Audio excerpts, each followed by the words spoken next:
From Washington, this is VOA News.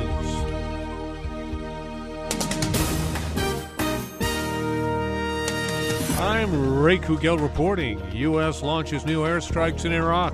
The U.S.-led coalition is starting to launch airstrikes on Islamic State targets in the strategically important Iraqi city of Tikrit. Iraq asked the U.S. for the air support as it struggles to retake the city from the militants.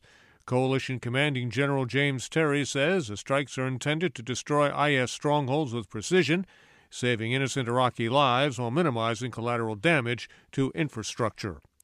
Yemeni officials say forces loyal to Shiite Houthi rebels have captured the international airport in the city of Aden hours after Yemen's president fled his residence in that city.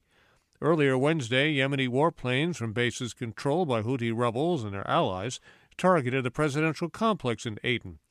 Officials say President Abdel Mansour al-Hadi is safe at an undisclosed location. Officials in Nigeria say Boko Haram militants have kidnapped hundreds of police, including many children, from a town on the border with Niger. The militants abducted residents of Damasak in Borno State as they withdrew from the town earlier this month. News of the kidnappings come as Nigerians prepare to go to the polls Saturday for presidential and parliamentary elections.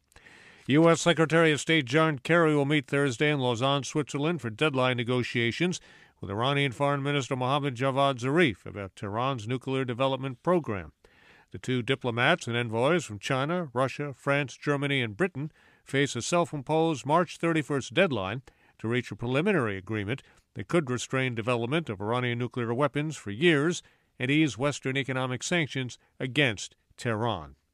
This is VOA News.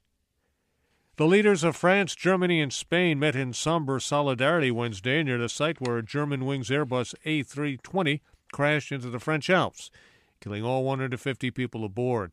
French President François Hollande, German Chancellor Angela Merkel, and Spain's Prime Minister Mariano Rajoy talked with rescue workers not far from where the aircraft crashed Tuesday, about an hour after it left Barcelona, Spain, on a flight to the German city of Dusseldorf. The chief crash investigator says usable data was extracted from a badly damaged cockpit voice recorder, but so far there's no explanation for what happened. People from at least 18 countries were aboard the flight, with 72 Germans and at least 35 Spaniards among the casualties. Afghan President Ashraf Ghani paid tribute to American allies, including U.S. servicemen, for their support in advancing the cause of freedom. In a speech Wednesday before the U.S. Congress, Mr. Ghani recognized the sacrifices Americans have made to keep Afghanistan free. We are starting to balance the focus on security with a new emphasis on rule of law and justice, growth in the pursuit of peace and reconciliation. The framework for our future relationship is defined by our strategic partnership agreement and the bilateral security agreement.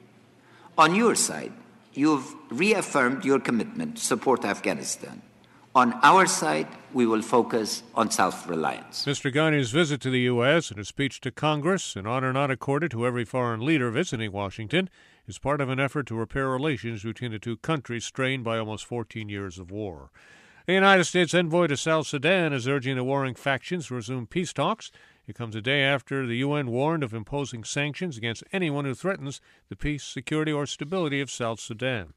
Israeli President Reuven Rivlin formally asked Prime Minister Benjamin Netanyahu Wednesday to form a new government after its conservative Likud party won the most votes in last week's parliamentary election.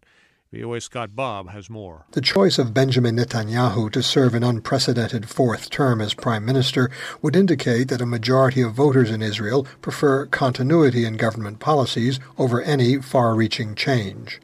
Analysts, however, say this may not be possible, as the next government faces major challenges both on the domestic front and in the international arena. The kingmaker in last week's election is a new center-right party, whose leader, former Likud member Moshe Kahlon, is likely to become finance minister. Analysts say, however, Mr. Netanyahu, given the dominance of his party in any coalition, will wield considerable power in deciding what course the government is to take. Scott Bob, VOA News, Jerusalem. I'm Ray Kouguell in Washington. That's the latest world news from VOA.